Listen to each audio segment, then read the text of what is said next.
warahmatullahi wabarakatuh. Hai anak-anak semuanya, apa kabar? Semoga semuanya dalam keadaan sehat walafiat. Alhamdulillah anak-anak, hari ini kita akan belajar tema 1, muatan pembelajaran bahasa Indonesia bersama Ustazah Maliha.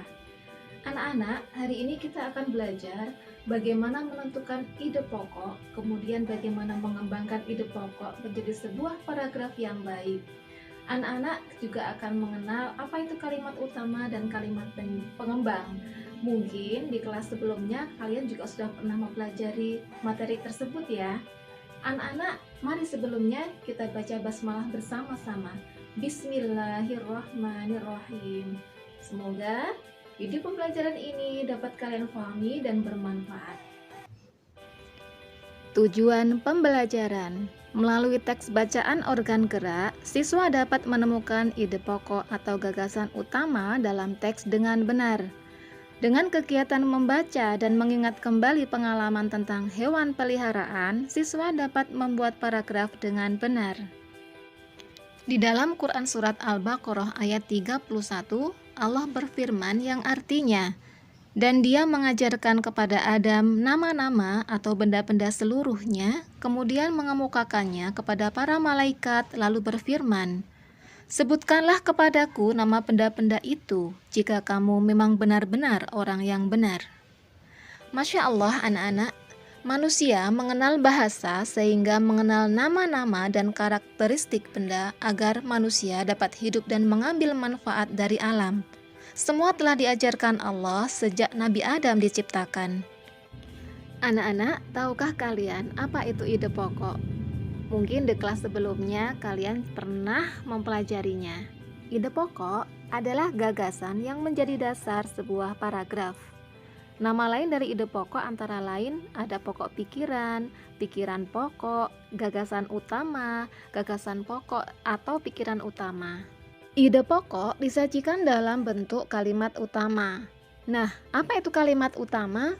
Kalimat utama adalah kalimat yang berisi pokok pikiran utama dan menjadi dasar untuk mengembangkan paragraf. Anak-anak, pada buku tematik tema 1 kalian di halaman 3 ada contoh paragraf. Pada setiap satu paragraf terdapat kalimat utama dan kalimat pengembang-kalimat pengembang. Anak-anak, berdasarkan letak kalimat utamanya, paragraf terbagi menjadi 3 jenis. Yang pertama, paragraf yang kalimat utamanya terletak di awal paragraf namanya paragraf deduktif. Yang kedua, paragraf yang kalimat utamanya terletak di awal dan di akhir paragraf namanya paragraf campuran. Dan yang ketiga, paragraf yang kalimat utamanya terletak di akhir paragraf namanya paragraf induktif. Kemudian anak-anak, bagaimanakah cara menentukan ide pokok sebuah paragraf? Nah, yang pertama, kita harus membaca bacaan seluruh paragraf dengan seksama. Cermati kalimat pertama sampai dengan akhir. Kemudian yang kedua, cari kalimat utama untuk menentukan ide pokoknya. Dan yang ketiga, ide pokok kita ambil dari kalimat utama, yang mana bisa terletak di awal dan di akhir paragraf atau di akhir paragraf. Anak-anak, perhatikan contoh paragraf yang berjudul organ gerak manusia dan hewan berikut ini. Salah satu ciri dari makhluk hidup adalah bergerak. Secara umum, gerak dapat diartikan berpindah tempat atau perubahan posisi sebagian atau seluruh bagian dari tubuh. Makhluk hidup akan bergerak apabila ada rangsangan yang mengenai sebagian atau seluruh bagian tubuhnya. Nah, anak-anak, setelah kalian membaca paragraf ini, manakah ide pokoknya? Ya, benar.